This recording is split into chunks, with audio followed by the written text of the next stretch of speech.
Welcome back नाज़रीन। Bulletin की शुरुआत में अहम तरीन खबर अवां सां शेयर कंदासीं। सिंध जा एतराज़ मुकम्मल तौर रद्द कंदे वफ़ाक़ निंगी ऐं भुंडार ॿेटनि ते तरक़ियाती मनसूबनि जे बहाने कब्ज़े लाइ पाकिस्तान आइलैंड अथॉरिटी जोड़े छॾी आहे।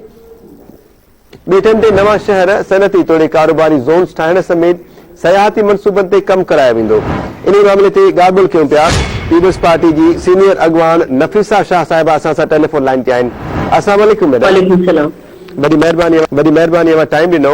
छा चवंदो कहिड़ो मौक़िफ़ आहे रद्द अमल आहे ही जेको पाकिस्तान आइलैंड अथॉरिटी जोड़ी वई आहे? ॾिसो, इहो असां पीपल्स पार्टी सम्झे थी त इहो हिकिड़ो गैर आइनी क़दम आहे। इहा ऑर्डिनेंस गैर आइनी आहे। आर्टिकल 172(2) जे ख़िलाफ़ आहे। छो जो करे क्लियरली हुन में लिखियल आहे कि 12 नॉटिकल माइल्स जे अंदरि जेका प्रॉपर्टी आहे, जेका ज़मीन आहे, उहा उन सूबे जी आहे। उन खां बियॉन्ड जेका ज़मीन आहे या उन खां पोइ ॿेट आहिनि या उन खां बियॉन्ड तव्हांजी जेका वॉटर्स आहिनि उहे उहो वफ़ाक़ जो थिए थो। बाक़ी जेको हिन तरफ़ वारो 12 नॉटिकल माइल जे अंदरि आहे ज़मीन, उहा सूबे जी मिल्कियत आहे। उन ते हिकु भेरो वरी वफ़ाक़ जेको वफ़ाक़ में जेका हुकूमत आहे उहा सिलेक्टेड आहे।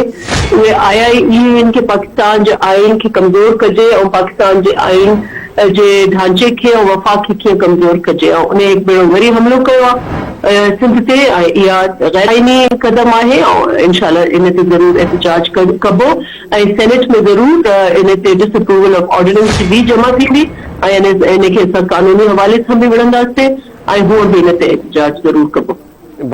वॾी महिरबानी अवां जी मैडम नफ़ीसा शाह साहिबा धरती टीवी सां ॻाल्हि ॿोल करण जे लाइ। नज़रीन, पीपल्स पार्टी जी सीनियर अॻवान नफ़ीसा शाह साहिबा जी ॻाल्हि ॿोल ॿुधी। उन्हनि चवणो त हीउ जेको अमल आहे पाकिस्तान आइलैंड अथॉरिटी जेका सदारती ऑर्डिनेंस ज़रिए जोड़ी वई आहे, इहा गैर आइनी ऐं गैर कानूनी आहे। अहिड़ो जेको अमल आहे उहो आइन ऐं वफ़ाक़ जे ढांचे खे कमज़ोर करण जी हिकु साज़िश आहे। इन ख़िलाफ़ उन्हनि चवणो त कानूनी बेड़ बि विढ़ंदा ऐं वफ़ाक़ी सतह ते इन ख़िलाफ़ एहतजाज बि कयो वेंदो।